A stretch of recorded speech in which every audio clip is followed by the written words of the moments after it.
Hey everybody! So, truth is dependent upon the intensity of my imagination. Let's think about that for a second.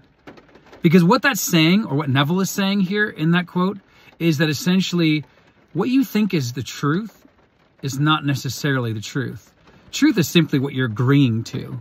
Truth is, or are the set of reasons that you are creating for why you're experiencing what you're experiencing. In psychology, we call that identity congruence. Meaning, if you think that you are a person who is ethical, you're only going to be making ethical decisions, right? And so, again, if you are a scientific person, you're going to be interpreting things scientifically. You're not going to look for a mystical reason for why things happen. So, truth is related to the intensity of your imagination. So what is he talking about there? Well, your imagination, your imaginary scenes. What are you creating? That has to do with intensity. Okay? Intensity of what, though? Because a lot of people hear these quotes and they're like, oh, that's a great quote. It makes me feel good. And I can go to sleep now because I read a Neville quote.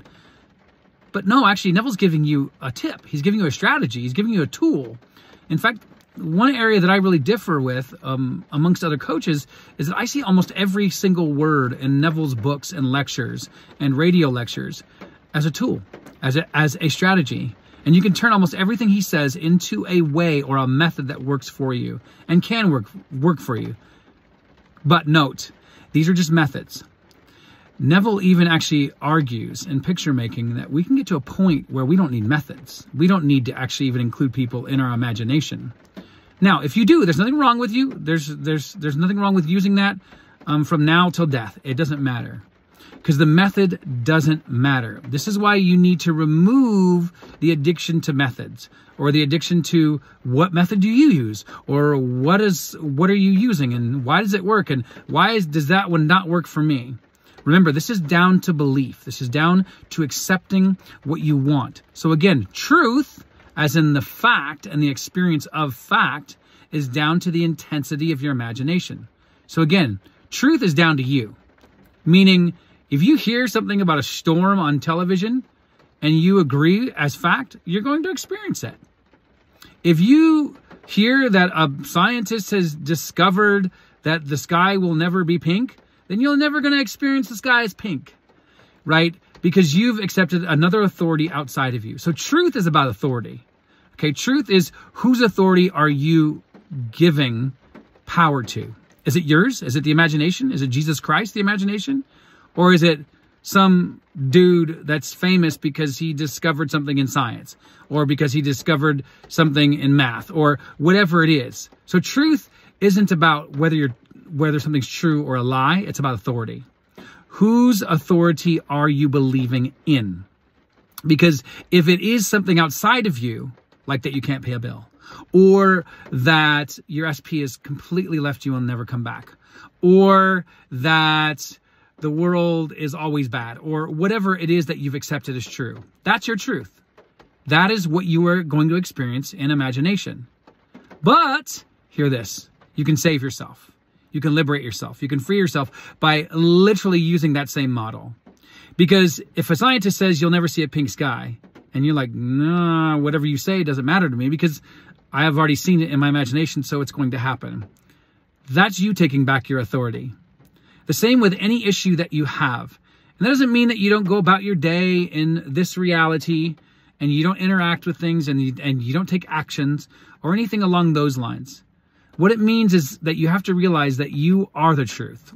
The I am, which is your awareness, your consciousness, what you're aware of, what you give awareness to, is your truth, right? So truth is in the intensity of your imagination, okay? So everything comes back to your imagination. Notice how he says that. The last word in that particular quote is imagination. So everything is in and molded by and sustained in and defined through the imagination. So how much power are you going to give the imagination? But then, and here's a technique. As I just said, everything for me is a tool or strategy. So he actually tells you truth is in the intensity of your imagination. So do you want to experience the truth of being a billionaire, of being head over heels in love, of being an adventurous person, or whatever it is that you want to actually experience in this thing called life, then it's in the intensity. That's a technique. That's a strategy. But we have to also kind of really kind of deconstruct what he means by intensity. Is it intensity of the details, like putting, a color to a particular chair that you're sitting in? Or is it intensity of, the people that are saying the words that you're giving them and while you're animating whatever it is that you want them to say back to you? No. It's the intensity of the feeling. But remember, feeling isn't just an emotion, okay? And it's also very equally important to remember that emotions are guiding your feelings. People really hyper-focus on the feeling part of Neville, which if you do, you're not getting what he's saying, okay? Like, well, no, you can't use the word emotion because he uses the word feeling. That's not the point, right? And science shows that emotions are the birthplace of the feeling.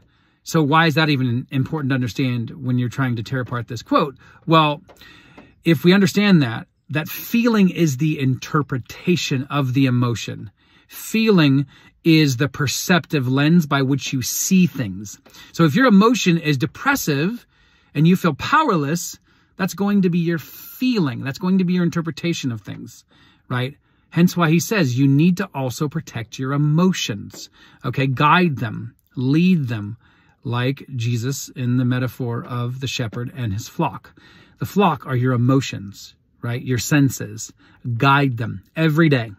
For as long as you shall live, guide them. You are in control of them, not the other way around.